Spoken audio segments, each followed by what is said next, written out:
ನಮಸ್ಕಾರ ಸ್ನೇಹಿತರೆ weekly current affairs ಮಾಡ್ತಾ ಇದೀವಿ. ಫೆಬ್ರವರಿ ತಿಂಗಳ 2ನೇ ವೀಕ್ ನ ಕರೆಂಟ್ ಅಫೇರ್ಸ್ ನೋಡೋಣ. ಮೋಸ್ಟ್ ಇಂಪಾರ್ಟೆಂಟ್ ಆಗಿದೆ, ತುಂಬಾ ಇಂಪಾರ್ಟೆಂಟ್, ಡೀಟೇಲ್ ಆಗಿ ಡಿಸ್ಕಸ್ ಮಾಡೋಣ. ಎಲ್ಲ ಕರೆಂಟ್ ಅಫೇರ್ಸ್ ಚೆನ್ನಾಗಿವೆ, ಎಕ್ಸಾಮ್ ಅಲ್ಲಿ ಮೋಸ್ಟ್ ಎಕ್ಸ್ಪೆಕ್ಟೆಡ್. ನೋಡಿ, ಪ್ರೀವಿಯಸ್ ಮಾಡಿರ್ತಕ್ಕಂಥ ಎಲ್ಲ ಕರೆಂಟ್ ಅಫೇರ್ಸ್ ನಮ್ಮ ವೀಕ್ಲಿ ಕರೆಂಟ್ ಅಫೇರ್ಸ್ ಸಿಗುತ್ತೆ. ಮಂತ್ಲಿದು ಸಪರೇಟ್ ಪ್ಲೇ ಲಿಸ್ಟ್ ಇದೆ, ಅಲ್ಲಿ ತಮಗೆ ಮಂತ್ಲಿ ಕರೆಂಟ್ ಅಫೇರ್ಸ್ ಸಿಗುತ್ತೆ. ಆ ಲಿಂಕ್ ಗಳನ್ನ ಇದೇ ವಿಡಿಯೋ ಕೆಳಗೆ ಡಿಸ್ಕ್ರಿಪ್ಷನ್ ಬಾಕ್ಸ್ ಅಲ್ಲಿ ಕೊಟ್ಟಿರ್ತೀನಿ. ನಮ್ಮ ಟೆಲಿಗ್ರಾಮ್, ಇನ್ಸ್ಟಾಗ್ರಾಮ್ ಫಾಲೋ ಮಾಡಿಲ್ಲ ಮಾಡ್ಕೊಳ್ಳಿ, ಅದರ ಲಿಂಕ್ ಕೂಡ ಇದೇ ವಿಡಿಯೋ ಕೆಳಗೆ ಡಿಸ್ಕ್ರಿಪ್ಷನ್ ಬಾಕ್ಸ್ ಅಲ್ಲಿ ಸಿಗುತ್ತೆ. ಸೊ ಬನ್ನಿ, ನಾನು ತಡ ಮಾಡಲ್ಲ, ಡೈರೆಕ್ಟ್ ಆಗಿ ನಾನು ಕ್ವಶನ್ಸ್ ಮುಖಾಂತರ ಇದೆ ಡಿಸ್ಕಸ್ ಮಾಡ್ತಾ ಹೋಗ್ತೇನೆ. ಕ್ವಶನ್ಸ್ ಹೆಂಗ್ ಬರುತ್ತೆ ಅನ್ನೋದು ತಮಗೆ ಗೊತ್ತಾಗ್ಬೇಕಲ್ಲ. ಹಾಗಾಗಿ ಜಾಗತಿಕ ಶಿಕ್ಷಕ ಪ್ರಶಸ್ತಿಗೆ ಸಂಬಂಧಿಸಿದಂತೆ ಈ ಕೆಳಗಿನ ಹೇಳಿಕೆಯನ್ನು ಪರಿಗಣಿಸಿ.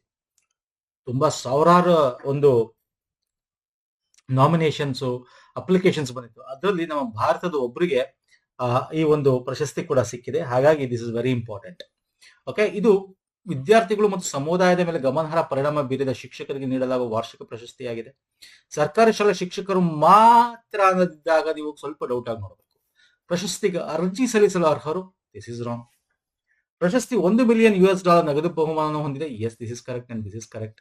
ಸೊ ಕೇವಲ 2 ಮಾತ್ರ ಸರಿ. ಯಾವುದು ಸರ್? Option 1 and 3 sir. ಇದು ಇಂಡಿಯನ್ ಟೀಚರ್ ಒಬ್ಬರಿಗೆ global teacher prize 2026 award government summit, world government summit ಅಂತ ನಡೆಯುತ್ತೆ. ಆನ್ಯುಯಲ್, ಪ್ರತಿ ವರ್ಷ ಕೂಡ ನಡೆಯುತ್ತಿದ್ದು.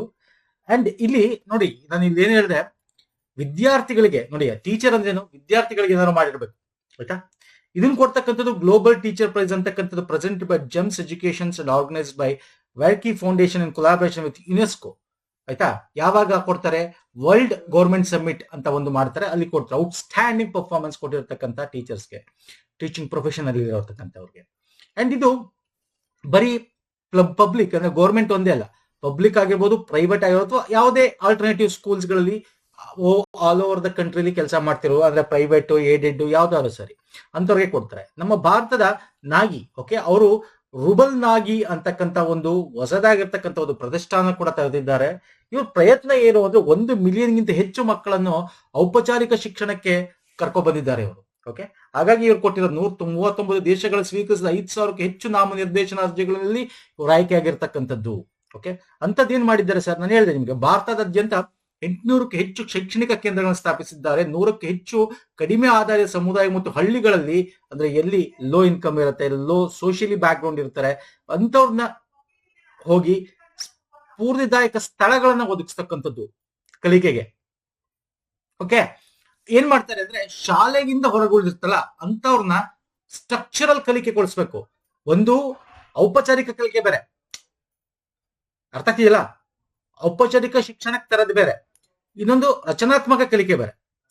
ಓಕೆ, ರಚನಾತ್ಮಕ ಅಂತಂದ್ರೆ ಅವ್ರಿಗೆ ಎಲ್ಲಾ ರೀತಿಯಾದ ಒಂದು ಶಿಕ್ಷಣ ಕೊಡ್ಬೇಕು, ಜೊತೆಗೆ ಶೈಕ್ಷಣಿಕವಾಗಿ ಏನ್ ಸಿಗ್ಬೇಕು ಆ ಶಿಕ್ಷಣ ಕೊಡ್ಬೇಕು. ಅವ್ರಿಗೆ ಮಾನಸಿಕ ಸಾಮಾಜಿಕ ಬೆಂಬಲ ಸಿಗ್ಬೇಕು, ಸೃಜನಶೀಲ ಚಟುವಟಿಕೆಗಳಲ್ಲಿ ಭಾಗಿಯಾಗಬೇಕು. ಹಂಗೆ ಸೊ ಹಂಗಾಗಿ ಇವರು ತುಂಬಾ 1 ಮಿಲಿಯನ್ಗಿಂತ ಹೆಚ್ಚು ಹಿಂದುಳಿದಿರ್ತಕ್ಕಂಥ, ಯಾರು ಫೈನಾನ್ಷಿಯಲಿ ಬ್ಯಾಕ್ ಗ್ರೌಂಡ್ ಇಲ್ಲದೆ, ಏನೋ ಎಜುಕೇಶನ್ ಇನ್ಕಂಪ್ಲೀಟ್ ಮಾಡಿರ್ತಾರೆ, ಬಿಟ್ಟಿರ್ತಾರೆ. ಸೊ ಅಂತವ್ರನ್ನ ತಗೊಬಂದೆ ಮಾಡಿರ್ತಕ್ಕಂಥದ್ದು. ಜೊತೆಗೆ ಇವರು ಶಿಕ್ಷಕರಿಗೂ ಕೂಡ ಈ ಕೆಲಸ ಮಾಡಕ್ಕೆ ಮಾರ್ಗದರ್ಶನ ಕೂಡ ಹಾಕೊಂಡಿದ್ದಾರೆ. ಮಕ್ಕಳೊಂದಿಗೆ ನೇರ ಕೆಲಸ ಮಾಡಕ್ಕೋಸ್ಕರ ಅಂತವ್ರನ್ನ ಅಪಾಯಿಂಟ್ ಮಾಡಿದ್ದಾರೆ.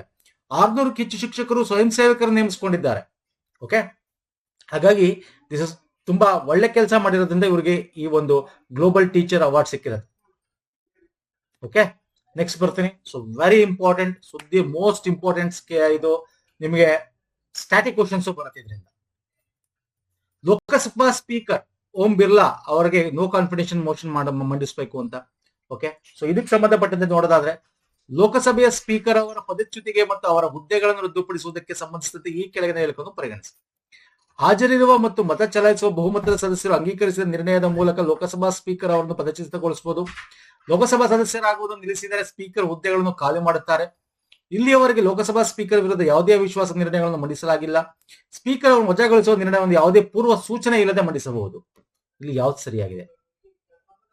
ಈಗ ಮೊನ್ನೆ ಆಯ್ತಲ್ಲ, ಈಗ ನೀವು 9ನೇ ತಾರೀಕು ಲೋಕಸಭೆನ ಸ್ಪೀಕರ್ನ ಪದಚ್ಯುತಿ ಮಾಡ್ಬೇಕು, ಅವ್ರ ವಿರುದ್ಧ ನೋ ಕಾನ್ಫಿಡೆನ್ಸ್ ಮೋಷನ್ ಮಂಡಿಸಬೇಕು ಅಂತ ಹೇಳಿ ಏನ್ ಮಾಡಿದ್ರು, ಒಂದಷ್ಟು ನಿರ್ಣಯಗಳ ಕೈಗೊಳ್ಳಕ್ಕಂಥದ್ದು. ಇಲ್ಲಿ ನೋಡಿ, ಪೂರ್ವ ಸೂಚನೆ ಇಲ್ಲದೆ ಅಂತಿದೆ ಸರ್. 14 days ನಿಮ್ಗೆ ಗೊತ್ತಿದೆ, ಯಾರನ್ನೇ ಆದ್ರೂ ಮಾಡ್ಬೇಕು ಅಂದ್ರೆ ನಿಮ್ಗೆ, ಫಾರ್ ಎಕ್ಸಾಂಪಲ್ ನಾವು ಇದ್ರಲ್ಲಿ ನೋಡಿದೀವಿ, ಯಾರೋ ರಾಷ್ಟ್ರಪತಿಗಳಾಗಿರ್ಬೋದು ಅಲ್ವಾ. ಸೊ ಈ ತರದಲ್ಲಿದ್ದಾಗ ಸ್ಪೀಕರ್ಗಳು ಕೂಡ ಅದನ್ನ ನೋಟಿಸ್ ಕೊಡ್ಬೇಕು 14 days. ಅಂದ್ರೆ ಮಿನಿಮಮ್ 50 ಜನ ಅದಕ್ಕೆ ಸೈನ್ ಹಾಕಿ ಮಾಡಿ ನಾವು ನಿಮ್ಮ ವಿರುದ್ಧ ಇದನ್ನ ಮಂಡಿಸ್ತಾ ಇದೀವಿ ಅಂತ ಕೊಡ್ಬೇಕು. ಅದೇ ಆಗಿರೋದಲ್ವಾ ಇವಾಗ. Okay fine. ಸೊ ಹಾಗಾದ್ರೆ ಇದು ತಪ್ಪಾಯ್ತು. ಇಲ್ಲಿಯವರೆಗೆ ಲೋಕಸಭಾ ಸ್ಪೀಕರ್ ಯಾವುದೇ ಅವಿಶ್ವಾಸ ನಿರ್ಣಯ ಮಂಡಿಸಿಲ್ವಾ? ಮಂಡಿಸಿದ್ದಾರೆ. This is also wrong. Lok Sabha ಸದಸ್ಯರಾಗೋದು ನಿಲ್ಲಿಸಿದ್ರೆ ಸ್ಪೀಕರ್ ಹುದ್ದೆ ಖಾಲಿ ಆಗುತ್ತೆ. ಹೌದು ಸರ್. ಅಂದ್ರೆ ನೀವು ಲೋಕಸಭಾ ಸದಸ್ಯರಾಗಿದ್ರೆ ಮಾತ್ರ ಸ್ಪೀಕರ್ ಸಿಗೋದು. ಅರ್ಥ ಆಗ್ತಿದೆಯಲ್ಲ? ಲೋಕಸಭೆಯಲ್ಲಿ ನೀವು ಆ ಸದಸ್ಯರಾಗಿದ್ರೆ MP ಆಗಿದ್ರೆ ಮಾತ್ರ, ಇಲ್ಲಾಂದ್ರೆ ಹೆಂಗ್ ಸುಮ್ಮನೆ ಕರ್ಕೊಂಡೋಗಿ ಸ್ಪೀಕರ್ ಮಾಡಕ್ ಸಾಧ್ಯನಾ? ಇಲ್ಲ. ಅವರು ಆ ಸದನದಲ್ಲಿ ಒಬ್ಬ ಸದಸ್ಯರಾಗಿರ್ಬೇಕು. Yes, this is correct. ಹಾಜರಿರುವ ಮತ್ತು ಮತ ಚಲಾಯಿಸುವ ಬಹುಮತದ ಸದಸ್ಯರು ಅಂಗೀಕರಿಸಿದ ನಿರ್ಣಯದ ಮೂಲಕ ಲೋಕಸಭಾ ಸ್ಪೀಕರ್ ಪದಚ್ಯುತಗೊಳಿಸಬಹುದು. ನೋಡಿ, ಬಹುಮತ ಬೇಕು ಸರ್, ಹಾಜರಿರುವ ಅಂತಿಲ್ಲ. ಮುಕ್ಕಾಲು ಭಾಗ ಹಾಜರಿರ್ಬೇಕು. ಅಂದ್ರೆ ಎಫೆಕ್ಟಿವ್ ಮೆಜಾರಿಟಿ ಅಂತ ಕರಿತೀವಿ. ಏನ್ ಸರ್ ಎಫೆಕ್ಟಿವ್ ಮೆಜಾರಿಟಿ? ಅಂದ್ರೆ ಬಹುಮತ ಜನ ಸ್ಪೀಕರ್ 100 ಜನ ಇದ್ರೆ ಅದರಲ್ಲಿ 75 ಜನ ಹಾಜರಿರಲೇಬೇಕು. ಅದರಲ್ಲಿ 75ರಲ್ಲಿ 75% ವೋಟ್ ನೀವು ಅವ್ರ ಪರವಾಗಿ ಬಂದ್ರೆ ಅವಾಗ ಮಾತ್ರ ಇದಾಗ್ತಕ್ಕಂಥದ್ದು. 50%ಗಿಂತ ಎಬೋ. ಸೊ ಅಂದ್ರೆ ಇಲ್ಲಿ ಮ್ಯಾಕ್ಸಿಮಮ್ ಅಂದ್ರೆ ಎಫೆಕ್ಟಿವ್ ಮೆಜಾರಿಟಿ ಇರಬೇಕು. ಸೊ ಹಾಜರಿರುವ ಅಲ್ಲ, ಇಲ್ಲಿ ಹಾಜರಿರ್ಬೇಕು, ಬಹುಮತದ ಹಾಜರಿರ್ಬೇಕು. ಹಾಗಾಗಿ ಇದು ತಪ್ಪು. ಸೊ ಆಪ್ಷನ್ 2 ಮಾತ್ರ ಕರೆಕ್ಟ್ ಇಲ್ಲಿ. ಓಕೆ. ಸೊ ಇದ್ರ ಬಗ್ಗೆ ಮಾತಾಡಿದ್ರೆ 94ನೇ ವಿಧಿ ಇದೆಯಲ್ಲ ಸರ್, ಅಲ್ಲಿ ಹೇಳುತ್ತೆ ರಾಷ್ಟ್ರ ಸ್ಪೀಕರ್ ಬಗ್ಗೆ, ಉಪಸಭಾಧಿಪತಿ ಬಗ್ಗೆ ಅವರ ರಜೆ, ರಾಜೀನಾಮೆ ತೆಗೆದು ಹಾಕುವುದು, ಈ ಎಲ್ಲ ವಿಷಯ 94ನೇ ಒಂದು ವಿಧಿ ಅಡಿಯಲ್ಲಿ ಬರ್ತದೆ. 94 ಸಬ್ ಕ್ಲಾಸ್ಗೆ. ಇದ್ಯಾಕಪ್ಪ ಆಯ್ತು ಅಂತ ನೋಡೋದಾದ್ರೆ, MM ನರವಾಣೆ ಅವರ ಅಪ್ರಕಟಿತ ಆತ್ಮಚರಿತ್ರೆ ಬಗ್ಗೆ ಮಾತಾಡಬೇಕು ಅಂತ ವಿರೋಧ ಪಕ್ಷದ ನಾಯಕ ರಾಹುಲ್ ಗಾಂಧಿ ಮಾಡಿದಾಗ ಬಿರ್ಲಾ ಅವರು ಅವಕಾಶ ಕೊಡಲ್ಲ. ಜೊತೆಗೆ ಅವ್ರು ಒಂದು ಮಾತು ಹೇಳ್ತಾರೆ, ಇದನ್ನ ಅವಕಾಶ ಕೊಟ್ಟರೆ ಮುಂದೆ ಪ್ರಧಾನಿ ನರೇಂದ್ರ ಮೋದಿ ಅವ್ರನ್ನ ಸದನವಾಗಿ ದಾಳಿ ಮಾಡಬಹುದಿತ್ತು, ಇವ್ರಿಗೆ ಅವಕಾಶ ಕೊಟ್ಟಿದ್ರೆ ಮಾತಿನ ಮುಖಾಂತರ ಬೇರೆ ರೀತಿ ಅಂತೆಲ್ಲ ಹೇಳ್ತಾರೆ. ಸೊ ಇದು ಅವ್ರಿಗೆ ಸಿಟ್ಟು ಕೇಳಿಸುತ್ತೆ. ಹಂಗಾಗಿ ವಿರೋಧ ಪಕ್ಷದವರೆಲ್ಲ ಸೇರ್ಕೊಂಡು ಏನ್ ಮಾಡಿದ್ದಾರೆ, ಇವ್ರನ್ನ ಪದಚ್ಯುತಿ ಮಾಡಬೇಕು ಅಂತ ಹೇಳಿ ಅಂತಕ್ಕಂಥದ್ದು. ಇದ್ರ ಬಗ್ಗೆ ನೋಡೋದಾದ್ರೆ article 94A, the speaker vacates office if he ceases to be member of the Lok Sabha. ನಾನು ಆಲ್ರೆಡಿ ಹೇಳಿದ ಆಪ್ಷನ್ 2 ಕರೆಕ್ಟ್ ಅಂತ. ಆಪ್ಷನ್ 1 ಯಾಕೆ ತಪ್ಪು? Removal request majority of all of then members of the Lok Sabha. ಅಂದ್ರೆ ಮೆಜಾರಿಟಿ ಕೂತ್ಕೋಬೇಕಲ್ಲಿ, ಕೂತ್ಕೊಂಡು ಅವರಲ್ಲಿ ನಮಗೆ ಇದು ಆರ್ಟಿಕಲ್ 94 ಸಬ್ ಕ್ಲಾಸ್ ಸೀಲ್ ಇದೆ. ಓಕೆ.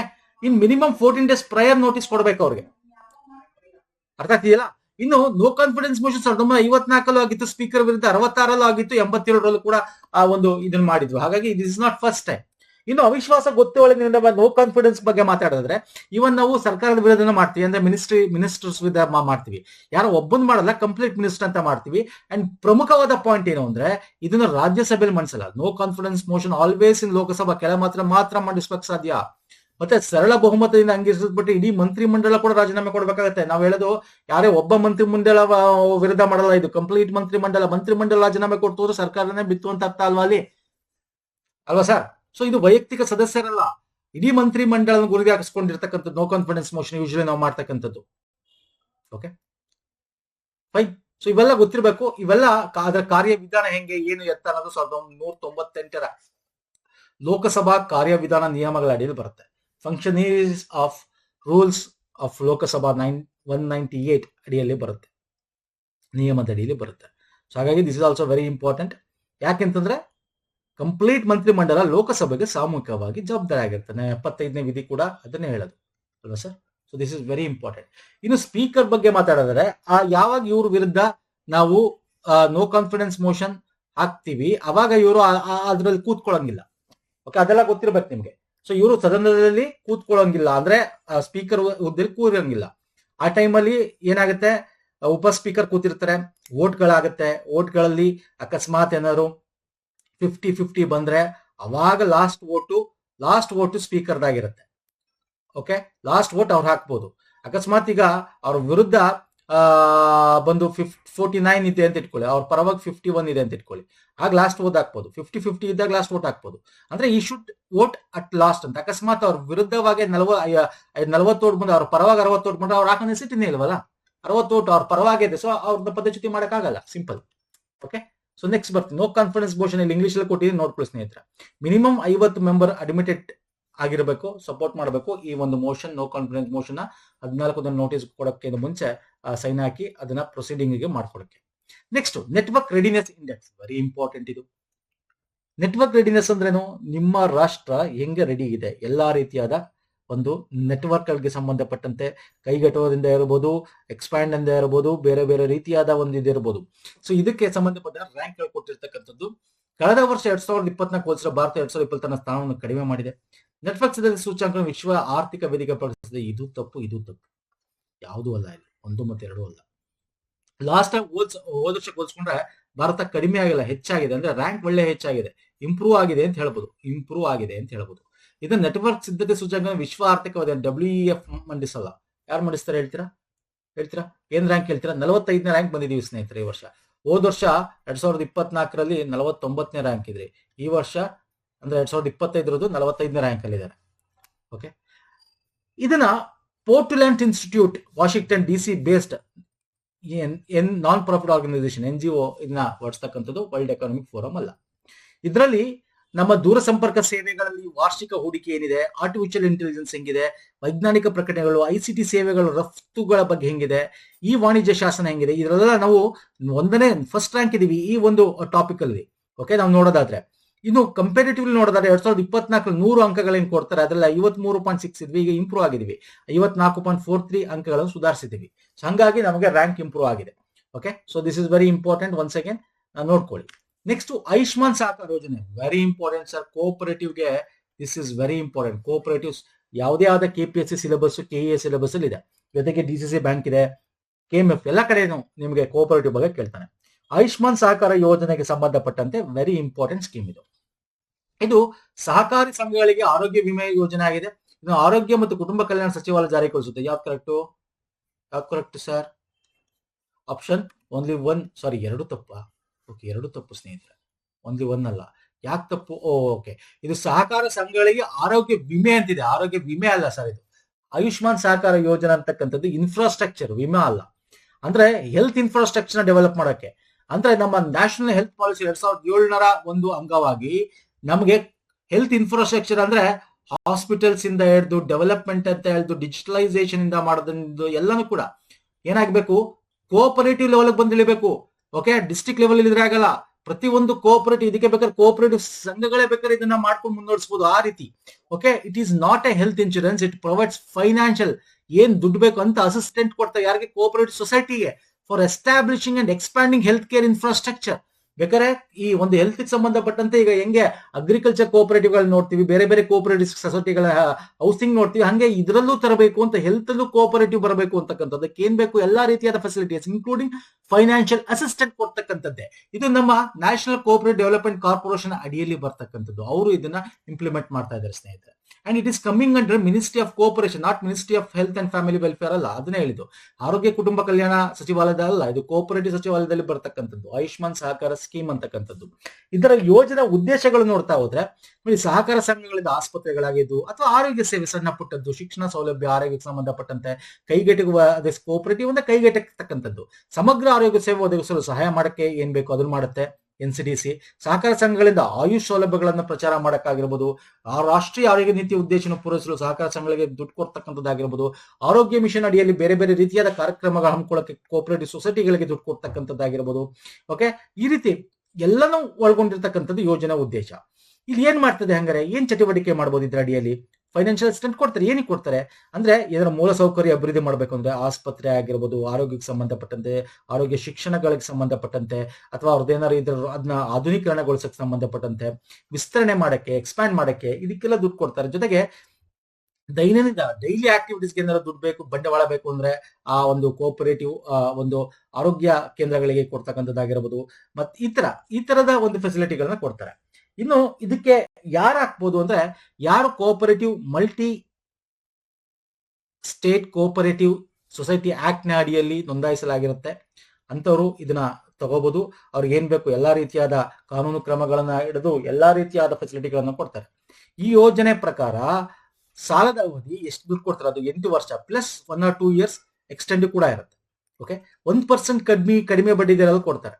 NCDC ಮುಖಾಂತರ ಡೈರೆಕ್ಟ್ ಆಗಿ ತಗೋಬಹುದು, ಸೊಸೈಟಿಗಳು ಅವ್ರ ಮುಖಾಂತರ ತಗೋಬಹುದು. ಲೋನ್ 70% ಕೊಡ್ತಾರೆ, ಇನ್ನು 30% ಸೊಸೈಟಿ ಶೇರ್ ಇರುತ್ತೆ. ಅಂದ್ರೆ ಅವ್ರ ಸೊಸೈಟಿಗಳು ಯಾರು ಮಾಡ್ಕೊಂಡು ಕೋಆಪರೇಟಿವ್ ಅವರು ಮಾಡ್ಬೇಕು ಅನ್ಕೊಂಡಿದ್ರೆ ಅಷ್ಟು ಜನ ಮೆಂಬರ್ಗಳು ಸೇರಿ, members society is nothing but members ಅಲ್ವಾ, ಒಟ್ಟಿಗೆ ಸೇರಿ ಮಾಡಿರ್ತಕ್ಕಂಥದ್ದು. ಸೊ ಅದೇ ರೀತಿ ಈ NCDC ಸ್ಟೇಟ್ ಗೌರ್ಮೆಂಟ್ ಕೊಡ್ತಾರೆ, ಸ್ಟೇಟ್ ಗೌರ್ಮೆಂಟ್ ಮುಖಾಂತರ ಕೂಡ ತಗೋಬಹುದು. 90% ಲೋನ್ ಸಿಗುತ್ತೆ, ಸೊಸೈಟಿ ಶೇರ್ 10% ಆಗಿರುತ್ತೆ. ಇನ್ನು ಸ್ಟೇಟ್ ಗೌರ್ಮೆಂಟ್ ಸೊಸೈಟಿ ಕೊಡೋದಾದ್ರೆ 50% ಲೋನ್ ಕೊಡ್ತಾರೆ, ಕ್ಯಾಪಿಟಲ್ 40% ಇರುತ್ತೆ. ಅಂದ್ರೆ ಇನ್ನು 40% ಕ್ಯಾಪಿಟಲ್ ನೀವು ಹಾಕಬೇಕು, 10% ಶೇರ್ ಆಗಿರುತ್ತೆ. ಓಕೆ, ಸೊ ಈ ತರ ಬೇರೆ ಬೇರೆ ರೀತಿಯಾದ ಒಂದು ಫಂಡಿಂಗ್ ಮುಖಾಂತರ ಕೊಡ್ತಾರೆ. ಸೊ ಇದು very important. The purpose of this ಏನು ಅಂತ ತಿಳ್ಕೊಳ್ಳಿ. ಓಕೆ, ಇದು ಯಾರು ಇಂಪ್ಲಿಮೆಂಟ್ ಮಾಡ್ತಾರೆ NCDC ತಿಳ್ಕೊಳ್ಳಿ, ವೆರಿ ಇಂಪಾರ್ಟೆಂಟ್. ಇದರಲ್ಲಿ ಏನೇನು ಮಾಡ್ತಾರೆ ಅಂತ, ಉದ್ದೇಶಗಳೇನು, ಇದರ ಯಾವ ಚಟುವಟಿಕೆಗಳು ಒಳಗೊಂಡಿರುತ್ತೆ ಇದನ್ನು ತಿಳ್ಕೊಳ್ಳಿ. Okay, so this is very important scheme ಸ್ನೇಹಿತರ. ನೆಕ್ಸ್ಟ್ ಬರ್ತೀನಿ, ಭ್ರಷ್ಟಾಚಾರ ಗ್ರಹಿಸು. ಪದೇ ಎಕ್ಸಾಮ್ ಅಲ್ಲಿ ಕೇಳಿದ್ದೇನೆ ಇದನ್ನು.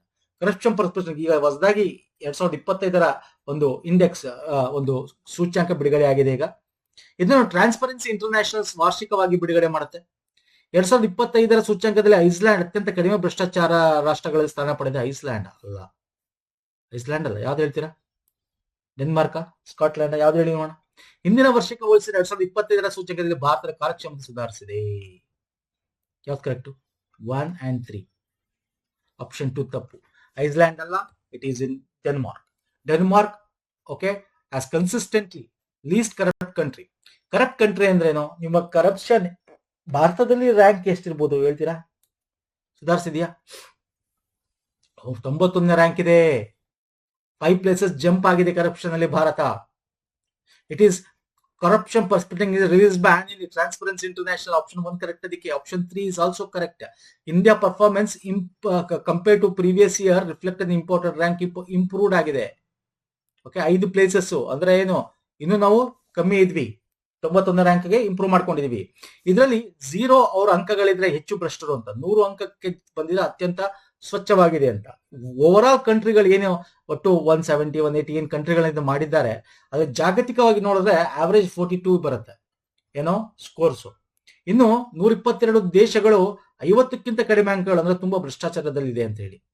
ಇನ್ನು ಭಾರತದ ಬಗ್ಗೆ ನೋಡೋದಾದ್ರೆ, ಭಾರತದಲ್ಲಿ 39 ಇಂಡಿಕೇಟರ್ಸ್ ಏನಾದ್ರೆ ಡಿಜಿಟಲೈಸ್ ಆಗಿ ರಿಫಾರ್ಮ್ ಆಗಿದೆ, ಹಾಗಾಗಿ ಇಂಪ್ರೂವ್ ಆಗಿದ್ವಿ. ಬಟ್ ಸ್ಟಿಲ್ ಭಾರತದಲ್ಲಿ ಇಷ್ಟೊಂದು 91ನೇ ರ್ಯಾಂಕ್ಗೆ ಹಾಕಿದೀವಿ. ವೈ ನಾಟ್ ವಿ ಹ್ಯಾವ್ ಜಾಸ್ತಿ ಇಲ್ಲ ಅಂತ ನೋಡೋದಾದ್ರೆ, ಬ್ಯೂರೋಕ್ರೆಟಿಕ್ ಆಪ್ಟಿಮಸಿ and weak enforcement. Bureaucratic level ಅಲ್ಲಿ ಸ್ವಲ್ಪ ಭ್ರಷ್ಟಾಚಾರ ಇದೆ ಅಂತ ಹೇಳ್ತಿರ್ತಕ್ಕಂಥದ್ದು. ಇನ್ನು ಟಾಪ್ ಕಂಟ್ರೀಸ್ ನೋಡಿ Denmark, Finland, Singapore, New Zealand, Norway ಇದೆ. ಬಾಟಮ್ ಅಲ್ಲಿ ನೋಡೋದಾದ್ರೆ ಸುಡಾನ್, ಸೊಮಾಲಿಯಾ, ವೆನೆಜುಲಾ ಬರುತ್ತೆ. ಓಕೆ, ನಾನು ಸ್ಕೋರ್ಗಳು ಕೊಟ್ಟಿದ್ದೀನಿ ಇಲ್ಲಿ. These are all scores.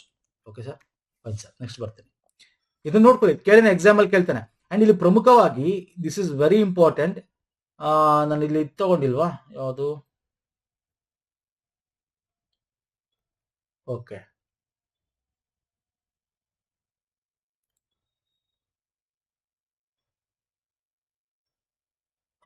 Okay okay next ನಾನು ತಗೊಂಡ್ಬರ್ತೀನಿ. ತಗೊಂಡಿದ್ದೆ, ಎಲ್ಲೋ ಡಿಲೀಟ್ ಆಗಿರ್ಬೇಕು ಸ್ಲೈಡ್. ನೋ ಪ್ರಾಬ್ಲಮ್ ಸ್ನೇಹಿತರೆ, ನಾನು ಎನಿವೆ PDF ಕೊಟ್ಟಾಗ ನಾನು ಇನ್ಕ್ಲೂಡ್ ಮಾಡ್ತೇನೆ. ಓಕೆ, ಇಂಡಿಕೇಟರ್ಸ್ ಅದ್ರ ಬಗ್ಗೆ ಇಲ್ಲ ಹಾಕಿಲ್ಲ ಅನ್ಕೋತೀನಿ ನಾನು. ಎಸ್, ಅದನ್ನ ನಾನು ಇನ್ಕ್ಲೂಡ್ ಮಾಡ್ತೇನೆ. ನೆಕ್ಸ್ಟ್, ಇತ್ತೀಚೆಗೆ ಸುದ್ದಿಯಲ್ಲಿ ಕಂಡು ಬರುವ ದೇಶ ಯೋಜನೆ, ದೇಶ್ ಸ್ಕೀಮ್ ಅಂತ. ದೇಶ್ ಸ್ಕೀಮ್ ಬಗ್ಗೆ ನಿಮಗೆ ಬಜೆಟ್ ಅಲ್ಲೂ ಕೂಡ ಒಂದ್ ಕಡೆ ಮೆನ್ಷನ್ ಮಾಡಿದ್ರು. ಓಕೆ, ಅಷ್ಟು ಇಂಪಾರ್ಟೆಂಟ್ ಅಲ್ಲ ಅಂತ ಸುಮ್ಮನೆ ಆಗಿದ್ವಿ ಬಜೆಟ್ ಅಲ್ಲಿ. ಬಟ್ ಇದ್ರ ಬಗ್ಗೆ ಡೀಟೇಲ್ ಆಗಿ ಇವಾಗ ಬರ್ತಾ ಇದೆ. ದೇಶ್ ಸ್ಕೀಮ್ ಬಗ್ಗೆ ನೋಡೋದಾದ್ರೆ, ಇದು ಸಂಸ್ಕೃತಿ ಸಚಿವಾಲಯದಲ್ಲಿ ಬರ್ತಕ್ಕಂಥದ್ದು. ಯಾವ ಸಚಿವಾಲಯದಲ್ಲಿ ಬರುತ್ತೆ? ಸಂಸ್ಕೃತಿ. ಯಾಕೆ ಬರುತ್ತೆ ಸಂಸ್ಕೃತಿ ಸಚಿವಾಲಯದಲ್ಲಿ? ವಾಟ್ ಇಸ್ ದೇಶ್ ಅಂದ್ರೆ ಫುಲ್ ಫಾರ್ಮ್ ಏನು? Development of excavation sites and heritage complex ಅಂತ. Development of excavation sites and heritage complex ಅಂದ್ರೆ ಒಂದು ಕಡೆ ಜಾಬ್ ಸಿಗ್ಬೇಕು, ಪ್ರವಾಸೋದ್ಯಮ ಅಭಿವೃದ್ಧಿ ಆಗ್ಬೇಕು, ಸಾಂಸ್ಕೃತಿಕ ತಾಣಗಳಾಗಬೇಕು. ಯಾಂತದ್ದು ಸರ್? ನಮ್ಮ ಪುರಾತತ್ವ ಶಾಸ್ತ್ರದ ಸ್ಥಳಗಳು ಅಂದ್ರೇನು? ಭಾರತದಲ್ಲಿ 3ರಿಂದ ಬಿಫೋರ್ ಕ್ರೈಸ್ಟ್ 19ನೇ ಶತಮಾನದವರೆಗೆ ಏನ್ ತಾಣಗಳಿದ್ವು ಅದನ್ನ ನಾವು ಎಕ್ಸ್ಕವೇಷನ್ ಮಾಡಿದ್ವಿ. ಓಕೆ, ಉತ್ಖನನ ಮಾಡಿದ್ವಿ. ಎಲ್ಲೆಲ್ಲಿ ನಮ್ಗೆ ಇತ್ತು ಅದನ್ನ ಇನ್ನೂ ಸ್ವಲ್ಪ ಒಂದು ಪ್ರವಾಸೋದ್ಯಮ ತಾಣಗಳಾಗಿ ಮಾಡಬೇಕು, ಪ್ರಾದೇಶಿಕ ಆರ್ಥಿಕತೆಯನ್ನು ಬಲಪಡಿಸಬೇಕು, ಉದ್ಯೋಗಗಳನ್ನು ಸೃಷ್ಟಿ ಮಾಡಬೇಕು ಅಂತೇಳಿ ಇದನ್ನ ತಾಣಗಳನ್ನ ಉದಯೋನ್ಮುಖ ಪರಂಪರೆ ತಾಣಗಳ ಅಡಿಯಲ್ಲಿ ತರಕ್ಕೋಸ್ಕರ ಅದನ್ನೇ ಕೊಟ್ಟಿರೋದು ದೇಶ್ ಅಂತ. ಅದಕ್ಕೆ ನಿಮಗೆ ಕೊಟ್ಟಿರೋದು ಏನಂತ ಇದೆ? ದೇಶ್ ಫುಲ್ ಫಾರ್ಮ್ ಏನು? Development of excavation sites. Okay, ಉತ್ಖನನ ಮಾಡಿರ್ತಕ್ಕಂಥ ಸೈಟ್ಸ್ಗಳು ಸಾಂಸ್ಕೃತಿಕ ಕಾಂಪ್ಲೆಕ್ಸ್ ಗಳನ್ನಾಗಿ ಮಾಡಕ್ಕೆ. ಇದರಲ್ಲಿ ಪ್ರಮುಖವಾಗಿ ನೋಡಿದ್ರೆ Indus valley ancient civilisation, Lothal, Dholavira, Rakhigarhi ಏನೋ ಇದೆ, ಅವು ಬುದ್ಧಿಸ್ಟ್ ಅರ್ಲಿ ಹಿಸ್ಟೋರಿಕ್ ನೋಡಿದ್ರೆ ಸಾರನಾಥ. ಓಕೆ, ಕರ್ನಾಟಕದಲ್ಲಿ ಸಣ್ಣತಿ ಇದೆ, ಉದಯಗಿರಿ ಇದೆ ಒಡಿಶಾದಲ್ಲಿ. ಐರನ್ ಏಜ್ ನಾವು ನೋಡೋದಾದ್ರೆ ಆದಿ ಚೆನ್ನಲ್ಲೂರು ತಮಿಳುನಾಡಲ್ಲಿ ಇರೋದು. ಮೆಡಿವಲ್ ಅರ್ಲಿ ಮಾಡರ್ನ್ ಇಂಡಿಯಾದಲ್ಲಿ ನೋಡಿದ್ರೆ ಝಾನ್ಸಿ ಫೋರ್ಟ್ ಆಗಿರ್ಬೋದು, ಛತ್ತೀಸ್ಗಢ ಕೋಟೆ ಆಗಿರ್ಬೋದು, ಪುರಾಣ ಪ್ಯಾಲೇಸ್ ಆಗಿರ್ಬೋದು. ಸೊ ಈ ತರ ಪ್ರಮುಖವಾದ ಒಂದಷ್ಟು ಪುರಾತನಗಳು ತುಂಬಾ ಹಳೆಯದು ಗುರುತು ಮಾಡಿದ್ದಾರೆ. ಅದನ್ನ ಡೆವಲಪ್ ಮಾಡಬೇಕು ಅಂತ ಹೇಳಿ ಮಾಡಿರ್ತಕ್ಕಂಥದ್ದು. ನೆಕ್ಸ್ಟ್, ಅಗ್ನಿ ಕ್ಷಿಪಣಿ ಬಗ್ಗೆ ಸ್ನೇಹಿತರೆ. ಇದನ್ನ ಅಗ್ನಿ 3 ಬಲಾಸ್ಟಿಕ್ ಮಿಸೈಲ್ ನ ಟೆಸ್ಟ್ ಮಾಡಿದ್ರು. ಸೊ ಹಾಗಾಗಿ ದಿಸ್ ಇಸ್ ವೆರಿ ಇಂಪಾರ್ಟೆಂಟ್. ನಾವು ನೋಡಿ, ನಾನು ಇದ್ರ ಬಗ್ಗೆ ಮಿಸೈಲ್ಸ್ ಬಗ್ಗೆ ತುಂಬಾ ಡೀಟೇಲ್ ಆಗಿ ನಾವು ಪ್ರೀವಿಯಸ್ ಇಯರ್ ಅಲ್ಲಿ ಮಾಡಿದೀವಿ. ನಾವು ವೀಕ್ಲಿ ಕರೆಂಟ್ ಅಫೇರ್ ನೋಡ್ಕೊಂಡು ಬಂದಿರೋ ಗೊತ್ತಿರುತ್ತೆ. ನೋಡೋಣ. ನಾನು ಮುಂದೆ ಇದು ಸಣ್ಣ ಕ್ಷಿಪಣಿ ಆಗಿರೋದು ನಾನು ತುಂಬಾ ಡೀಟೇಲ್ ತಗೊಂಡಿಲ್ಲ. ಅಗ್ನಿ 3 ಅಂತಕ್ಕಂಥದ್ದು ಏನಿದೆ, ಇದು ಡಿಆರ್ಡಿಒ ಅಭಿವೃದ್ಧಿ ಪಡಿಸಿರ್ತಕ್ಕಂಥ ಒಂದು ಕ್ಷಿಪಣಿ. ಹೌದು, ಈ ಅಗ್ನಿ ಸೀರೀಸ್ ನಮ್ಮ ಇಂಟಿಗ್ರೇಟೆಡ್ ಬಲಾಸ್ಟಿಕ್ ಮಿಸೈಲ್ ಅಂತ ಬರುತ್ತೆ. ಓಕೆ, ಅದರ ಅಡಿಯಲ್ಲೇ ಬರುತ್ತೆ. ಒಟ್ಟು 5 ರೀತಿಯಾದ ಒಂದು ಬೇರೆ ಬೇರೆ ಫ್ಯೂಚರ್ ಕೂಡ ಇದೆ ಇದರಲ್ಲಿ. ಈಗ ಅಗ್ನಿ 3ನ ಟೆಸ್ಟ್ ಮಾಡಿರ್ತಕ್ಕಂಥದ್ದು. ಅಗ್ನಿ 1, ಅಗ್ನಿ 2 ಅಲ್ಪ ವ್ಯಾಪ್ತಿ ಅಂತಿದೆ. ಅಲ್ಪ ಅಂದ್ರೆ short and medium. It is not only short, it is A medium. ಹಾಗಾಗಿ ದಿಸ್ ಇಸ್ ರಾಂಗ್ ಆನ್ಸರ್. ಹಾಗಾಗಿ ಆಪ್ಷನ್ 1 ಮಾತ್ರ ಕರೆಕ್ಟ್ ಆಗುತ್ತೆ ಇಲ್ಲಿ. ಇನ್ನು ಇದು ನೋಡಿದ್ರೆ ನೋಡಿ, ಸಾಲಿಡ್ ಸ್ಟೇಜ್ ಫ್ಯೂಯಲ್ ಇರ್ತಕ್ಕಂಥದ್ದು. First stage, second, 2 stage okay fuel system ಇರ್ತಕ್ಕಂಥದ್ದು. ಓಕೆ, ಇಲ್ಲಿ ಕೊಟ್ಟಿದ್ದೀನಿ ನೋಡಿ, ಸಾಲಿಡ್ ಫ್ಯೂಯಲ್ ಇರ್ತಕ್ಕಂಥದ್ದು. ಡಯಾಮೀಟರ್ ನೋಡೋದ್ರೆ 2 ಮೀಟರ್ ಇರುತ್ತೆ. 16 ಪಾಯಿಂಟ್ ಅಂಡ್ ನ್ಯೂಕ್ಲಿಯರ್ ವಾರೆಡ್ ತಗೊಂಡಿರ್ತಕ್ಕಂಥ ಒಂದು ಕೆಪಾಸಿಟಿ ಇರ್ತಕ್ಕಂಥದ್ದು ಇದು.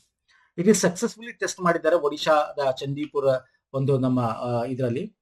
And it is integrated guided missile development programme ಅಡಿಯಲ್ಲಿ ಬರ್ತಕ್ಕಂಥ ಅಗ್ನಿ ಸೀರೀಸ್ ಮಿಸೈಲ್ಗಳು. ಶಾರ್ಟ್ ಅಂಡ್ ಮೀಡಿಯಂ ರೇಂಜ್ ಆಗಿರ್ತವೆ. ಇಲ್ಲಿ ಅಗ್ನಿ 1, 2 ಮತ್ತೆ ಪ್ರೈಮ್ ಅಂತಕ್ಕಂಥದ್ದು ಆಲ್ರೆಡಿ ನಾವು ಟೆಸ್ಟ್ ಮಾಡಿದೀವಿ.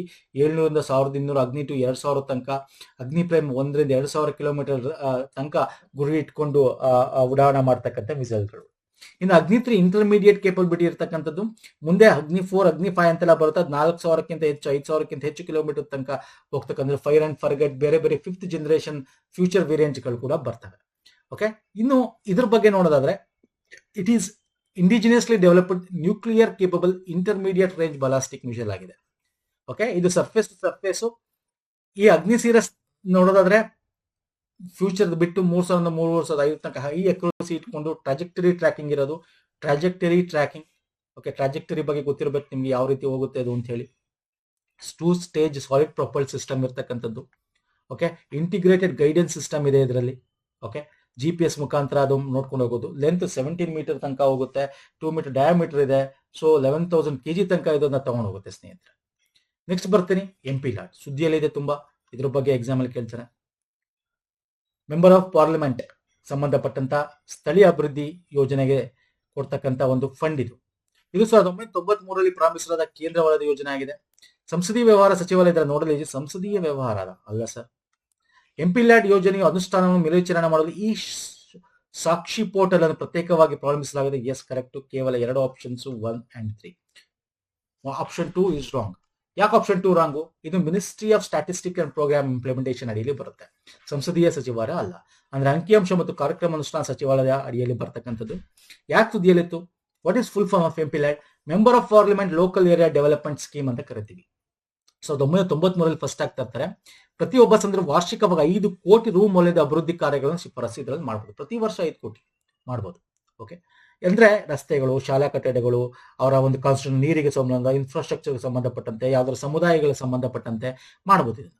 ಓಕೆ, ಹಾಗಾಗಿ ಆಪ್ಷನ್ 2 ಇಲ್ಲಿ ತಪ್ಪಾಗಿದೆ. Option 3 correct, option 1 is correct. Option 3 ಯಾಕೆ ಕರೆಕ್ಟ್? ಈ ಸಾಕ್ಷಿ ಪೋರ್ಟಲ್ ಅಂತ ಅದ್ರ ಟ್ರಾನ್ಸ್ಪರೆನ್ಸಿ, ಪಾರದರ್ಶಕತೆ ಇರಬೇಕಲ್ಲ. ಏನ್ ದುಡ್ಡು ಬರ್ತಾ ಇದೆ, ಅವ್ರು ಎಲ್ಗಾಗ್ತಾ ಇದಾರೆ, ಬೇರೆಯವ್ರು ಎಲ್ಲರಿಗೂ ಪಾರದರ್ಶಕತೆ ಇರಬೇಕಲ್ವಾ.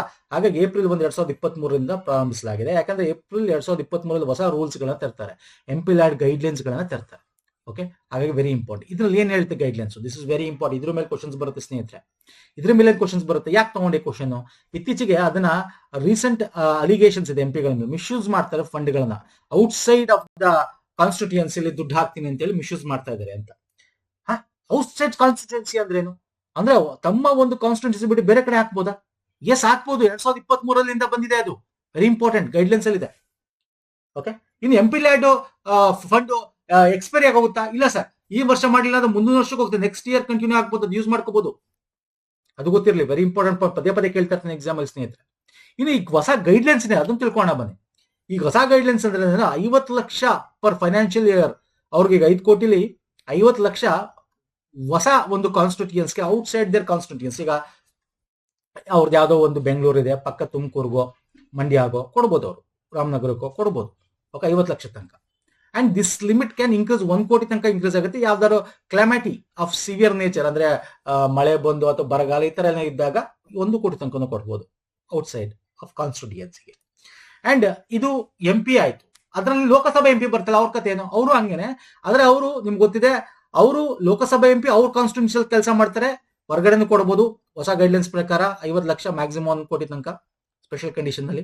ರಾಜ್ಯಸಭೆ MP ಆದ್ರೆ ಅವರು ಆ ಒಂದು ರಾಜ್ಯಸಭೆ ಎಲ್ಲಿಂದ ಬಂದಿರ್ತಾರೆ, ಯಾವ ಸ್ಟೇಟ್ ಇಂದ, ಅಲ್ಲಿ ಯಾವ್ದಾದ್ರು ಒಂದು ಡಿಸ್ಟಿಕ್ ಎಲ್ಲಾರು ಒಂದು ಕೊಡಬೇಕಾಗತ್ತೆ. ನಾಮಿನೇಟೆಡ್ MP ಆದ್ರೆ ಇಡೀ ದೇಶದಲ್ಲಿ ಎಲ್ಲಿ ಬೇಕಾದ್ರೂ ಅವರು ಅವರ ಅಮೌಂಟ್ ನ ಯಾವುದೇ ಒಂದು ಕಾನ್ಸ್ಟಿಟ್ಯೂನ್ಸಿ ಕೊಡಬಹುದು. ಓಕೆ, ಇಲ್ಲಿ ಮ್ಯಾಂಡೇಟ್ ಇದೆ, minimum 50% work SC caste inhabited area ಕೊಡಬೇಕಾಗಿದೆ, ಶೆಡ್ಯೂಲ್ ಕ್ಯಾಸ್ಟ್.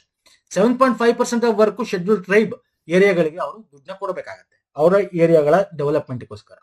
ಓಕೆ, ಒಂದ್ ರೀತಿ ಹನ್ನೊಂದು ಸ್ಪೆಸಿಫಿಕ್ ಸೆಕ್ಟರ್ ಇದೆ, infrastructure, education, health and others. Already ಹೇಳ್ದೆ, ಇಲ್ಲಿ ನಿಮ್ಗೆ ಆಲ್ರೆಡಿ ಕೊಟ್ಟಿದ್ದೆ, ರಸ್ತೆ, ಶಾಲಾ ಕಟ್ಟಡ, ಇನ್ಫ್ರಾಸ್ಟ್ರಕ್ಚರ್ ಎಲ್ಲ ಬರ್ತಿದ್ರು ಅಡಿಯಲ್ಲಿ. ಓಕೆ, ಗೌರ್ಮೆಂಟ್ ಆಫ್ ಇಂಡಿಯಾದು MP ಅಂತ ತಕ್ಷಣ ಮೆಂಬರ್ ಆಫ್ ಪಾರ್ಲಿಮೆಂಟ್ ಅಂತ ಗೌರ್ಮೆಂಟ್ ಆಫ್ ಇಂಡಿಯಾನ ಕೊಡಬೇಕು. ಓಕೆ, ಸೊ ಇದು ಗೊತ್ತಿರಲಿ, ವೆರಿ ಇಂಪಾರ್ಟೆಂಟ್. ಓಕೆ, ಸೊ ಇದನ್ನ ದುಡ್ಡು ಇವ್ರ ಕೈಲಿ ಇರಲ್ಲ, ಇವರು ಎಲ್ಲಿಗೆ ಏನೇನು ಹಾಕ್ಬೇಕು ಅಂತ ಹೇಳ್ತಾರೆ, ಬಟ್ ನೋಡ್ಕೊಳ್ಳೋದು DC, ಡಿಸ್ಟ್ರಿಕ್ಟ್ ಮ್ಯಾಜಿಸ್ಟ್ರೇಟ್. ಅವರು ಇನ್ಸ್ಪೆಕ್ಷನ್ ಮಾಡಿ ದುಡ್ಡುಗಳನ್ನ ಹಂಚಿಕೆ ಮಾಡೋದು ಅವರು, ಅಂದ್ರೆ ದುಡ್ಡು ಇವ್ರ ಕೆಲಸ ಏನ್ ಮಾಡ್ಬೇಕು, ಯಾವ್ದು ಕೊಡಬೇಕು, ಏನು ಎಲ್ಲಿ ಏನೇನ್ ಮಾಡ್ಬೇಕು ಹೇಳ್ಬೋದು. ಓಕೆ, ಆದ್ರೆ ಇಟ್ ಈಸ್ ಇಂಪ್ಲಿಮೆಂಟೇಷನ್ ಮೆಕ್ಯಾನಿಸಮ್ ಬಂದು ನೋಡಲ್ ಡಿಸ್ಟ್ರಿಕ್ಟ್ ಇರುತ್ತೆ. ನೋಡಲ್ ಡಿಸ್ಟ್ರಿಕ್ಟ್ ಅಲ್ಲಿ ಯಾರು ಇರ್ತಾರಪ್ಪ, ಡಿಸ್ಟ್ರಿಕ್ಟ್ ಹೆಡ್ ಇರ್ತಾರೆ, DC ಇರ್ತಾರೆ, ಡಿಸ್ಟ್ರಿಕ್ಟ್ ಮ್ಯಾಜಿಸ್ಟ್ರೇಟ್ ಇರ್ತಾರೆ. ಓಕೆ, ನೋಡಿ ಒಂದಷ್ಟು ಡಿಸ್ಕಸ್ ಮಾಡಿದೀನಿ, ಇಷ್ಟ ಆಗಿದೆ ಅನ್ಕೋತೀನಿ. ವೆರಿ ಇಂಪಾರ್ಟೆಂಟ್, ಎಕ್ಸಾಮ್ ಅಲ್ಲಿ ಬರ್ತಕ್ಕಂಥದ್ದು ಮಾತ್ರ ನಾವು ಇಲ್ಲಿ ಡಿಸ್ಕಸ್ ಮಾಡ್ತಕ್ಕಂಥದ್ದು. ನಮ್ಮ ಪ್ರೀವಿಯಸ್ ವಿಡಿಯೋಸ್ಗಳು ವೀಕ್ಲಿ ಕರೆಂಟ್ ಅಫೇರ್ ಅಂತ ಲಾಸ್ಟ್ ಇಯರ್ ಸಪರೇಟ್ ಪ್ಲೇಲಿಸ್ಟ್ ಇದೆ, ಈ ಇಯರ್ದು ಸಪರೇಟ್ ಪ್ಲೇಲಿಸ್ಟ್ ನೋಡ್ಕೋಬಹುದು, ಮಂತ್ಲಿ ಸಪರೇಟ್ ಪ್ಲೇಲಿಸ್ಟ್ ಇದೆ ಸ್ನೇಹಿತರೆ. ಇಷ್ಟ ಆಗಿರೋ ವಿಡಿಯೋ ಲೈಕ್ ಮಾಡಿ, ಶೇರ್ ಮಾಡಿ, ಸಬ್ಸ್ಕ್ರೈಬ್ ಮಾಡ್ಕೊಳ್ಳಿ. ಅಂಡ್ ನಮ್ಮ ಟೆಲಿಗ್ರಾಮ್, ಇನ್ಸ್ಟಾಗ್ರಾಮ್ ಫಾಲೋ ಮಾಡಿ, ಯಾಕಂದ್ರೆ PDF ನಮ್ಮ ಟೆಲಿಗ್ರಾಮ್ ಅಲ್ಲಿ ಸಿಗುತ್ತೆ ಸ್ನೇಹಿತರೆ, ಹಾಗಾಗಿ ಫಾಲೋ ಮಾಡ್ಕೊಳ್ಳಿ. ಲಿಂಕ್ ಡಿಸ್ಕ್ರಿಪ್ಷನ್ ಬಾಕ್ಸ್ ಅಲ್ಲಿ ಇದೆ. ಪುನೀತ್ ಫೋರಮ್ ಸರ್ಚ್ ಮಾಡಿ, ಈ ರೀತಿ ಸಿಂಬಲ್ ಸಿಗುತ್ತೆ. ನೆಕ್ಸ್ಟ್ ವಿಡಿಯೋ ಪುನಃ ಸಿಗ್ತೀನಿ. ನಮಸ್ಕಾರ, ಧನ್ಯವಾದಗಳು. Thank you so much.